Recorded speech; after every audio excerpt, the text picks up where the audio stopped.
امام بخاری علیہ الرحمہ نے اپنی کتاب کا آغاز افتتاح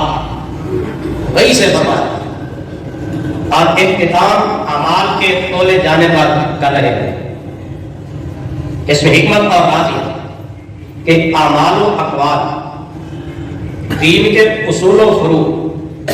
مسائل عقائد وہ وہی سے معلوم ہوتے ہیں۔ امام بخاری علیہ الرحمہ نے اپنی بخاری کو کتاب الوحی سے شروع کیا اور جب اس وحی سے جو احکام اصول دین شریعت کے احکام کون سے کام کرنے ہیں کون سے نہیں کرنے ہیں کون سی باتیں کہنی ہیں کن سے بچنا ہے، جب یہ ساری معلوم ہو گئی اب آخر میں یہ فرما دیا کہ جو کچھ ہم نے کیا ہے جو کچھ ہم نے کہا ہے اب کس کا وزن ہونا ہے کس کو تولا جانا ہے ان کی جزا و سزا ہے۔ کلمتان حبیبتان دو کلمہ بہت ہی محبوب ہیں اللہ تعالیٰ کو۔ کلمتان کلمتون کی تسنیہ ہے، یہاں کلمہ سے لغوی صرفی نامی کلمہ مراد نہیں ہے جو کلمہ کی تعریف کی جاتی ہے کلمۃ لفظ وہ دے عالمان مفرد ہے وہ کلمہ مراد نہیں بلکہ یہاں عرفی کلمہ ہے اور عرفی کلمہ کلام کو بھی شامل ہے، جیسے کلمہ شہادت کہتے ہیں کلمہ طیبہ کہتے ہیں لا الہ الا اللہ محمد رسول اللہ، حالانکہ یہ کلام ہے اس کے باوجود اس کو کلمہ کہہ رہے ہیں تو یہ عرف میں کلمہ کہتے ہیں ورنہ حقیقت میں یہ کلام ہے۔ تو یہاں بھی عرف کے اعتبار سے سبحان اللہ وبحمدہ اور سبحان اللہ العظیم کو کلمہ کہا گیا ہے کلمتان کہا گیا ہے ورنہ حقیقت میں یہ کلام ہے۔ اور کلمتان میں جو تھا ہے نقل من الوصفیت الى الاسمیت کی ہے تانیث کی تھی جس طرح کہ آپ حضرات ابتدائی کتابوں میں یہ پڑھ چکے ہیں۔ حبیبتان ہے حبیبتان میں جو تا یہ تانیث کی یہ بھی نہیں ہے کیونکہ حبیب بمانا محبوب کے ہے یعنی اللہ کو یہ دو کلمہ بہت ہی محبوب ہے اور حبیب بمانا محبوب فعیل بمانا محبوب کے اس پر تائے تانیث لانے کی ضرورت نہیں ہوتی مؤنث مذکر کے لیے ایک ہی جیسا استعمال ہوتا ہے جیسا کہ اہل عرب کہتے ہیں رجل حبیب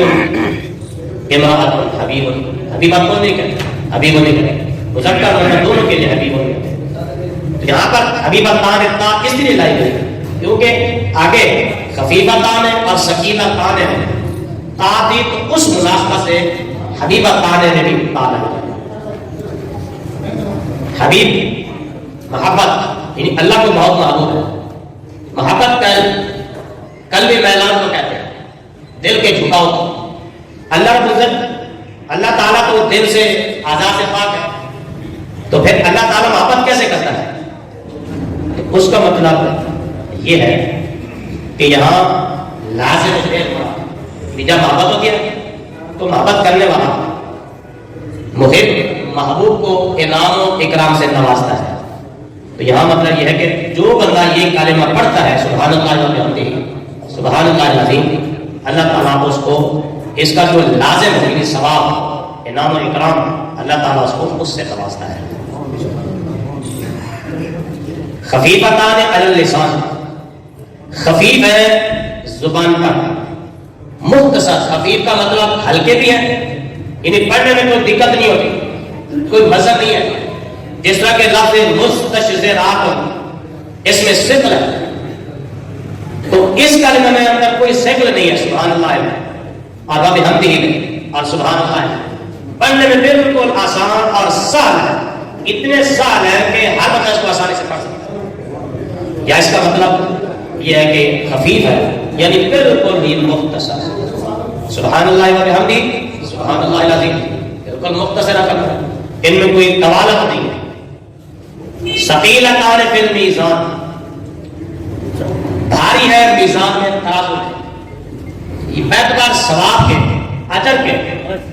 ان کا اجر اتنا ہے کہ جب ان کا اجر ترازو میں رکھا جائے گا تو ترازو